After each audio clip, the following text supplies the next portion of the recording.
the Confederate Ridge, which was Seminary Ridge. And so the Confederates were faced with an unenviable position of having to attack.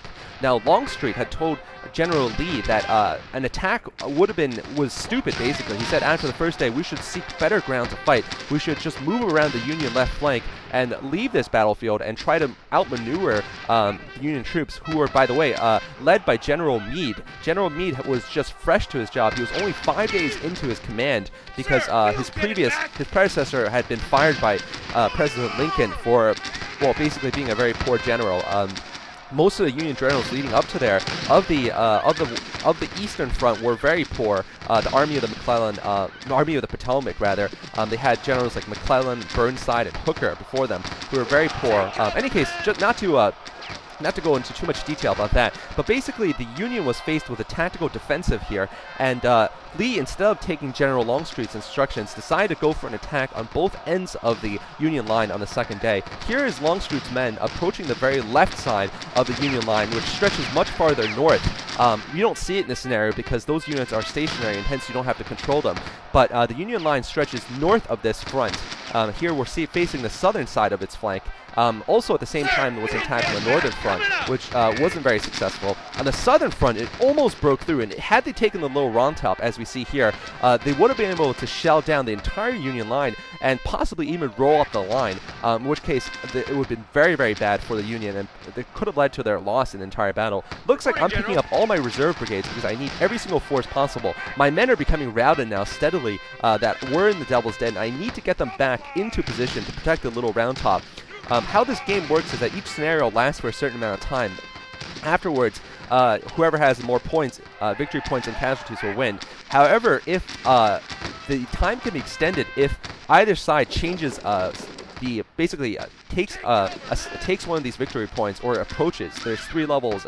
Either the Confederates hold it, Union hold it, or it's in contention. If any of these states change, the scenario reaches more time. So what I need to do is hold the round top and the Little Round Top and hold it long enough so that the scenario could end. I'm not supposed to actually defeat the Confederates. They do have more forces in this battle, but basically the idea is if I hold the Little Round Top long enough, the cavalry will arrive. Well, not actually the real cavalry, but the proverbial cavalry will arrive, and I'll be saved. Basically, reinforcements will arrive, and I'll be saved.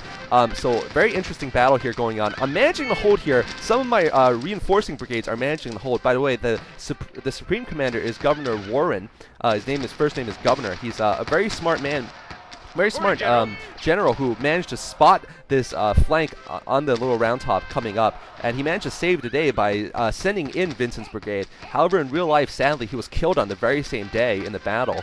So definitely, the Civil War was a very, very bloody war. It was still the bloodiest war in American history, even though the population sizes were much smaller for the United States, and certainly a lot of heroics on both sides, and certainly just a lot of bravery, a lot of casualties, and really fighting for a very epic cause, and obviously it's something that any studier of any student of warfare history or American history would have to learn a lot about.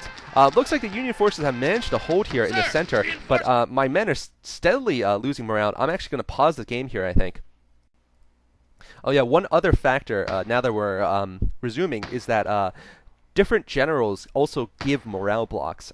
Your brigade general, which are those represented by the medium-sized flags, will give 1 level of extra morale. As you see here on the 20th Maine, it has that flag, which is the brigade general. And also, corps or division generals like Warren will be able to give a 2nd block of morale, so it helps to have good leadership. And generals, based on their experience level, have different radiuses of influence during which they can exert extra morale. Anyway, so and also you get morale by having your your troops in line formation, as in a battle line, or with more troops next to them, or in cover. In any case, as this battle progresses, we're seeing what I was saying, that the Confederates have much braver and better trained regiments. Basically, the way, since the Union lost so many battles early in the war, and since they had difficulty keeping soldiers in the field because of their enlistment times. A lot of their regiments were not, most of the regiments were not as seasoned as the Confederate regiments were, as in that they just didn't have enough experience and were more prone to fall under stress. However, this is not true for the Vincent's Brigade. As you note, the 20th Maine was considered a crack regiment, the highest level of eliteness that you could have in a battle. And in any case, in important situations like this, in very close battles, it helps to have very, very high morale for your troops, because as you see, the Confederates are constantly running towards my troops and charging. Charging takes up a lot of morale. Also, running takes up more morale in this game. It's called going double quick, the double quick step. And as you move in double quick, you will lose morale. You'll gain the red on your morale. But since these guys have so much morale to start with, they're allowed to do this. And of course, since I'm facing none other than Jaedong, Robert E. Lee Jaedong, highest difficulty level, they're much better in general. I think they also cheat a little bit in that they get like bonus morale for no reason.